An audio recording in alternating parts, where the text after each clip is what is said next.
ગુજરાતની અંદર આજે મોટાભાગની ગ્રામ પંચાયતોમાં ચૂંટણી છે. એ જ રીતે મારા ગામની એટલે કે જેતપુર ગ્રુપ ગ્રામ પંચાયતની સરપંચની અને સભ્યોની આજે ચૂંટણી છે. અને એની અંદર આજે મેં મારા ગામની અંદર મતદાન કર્યું છે.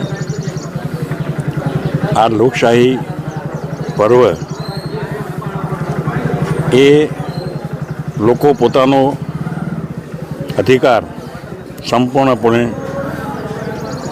ભોગવી શકે અને તંદુરસ્ત રીતે આ હરીફાઈ થાય.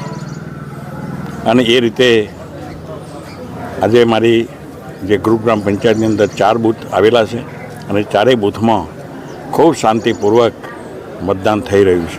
અને લોકો એમના મતાધિકારનો ઉપયોગ કરીને એ યોગ્ય ઉમેદવારને તેઓ ચૂંટી લાવશે એવી હું અપેક્ષા રાખું છું.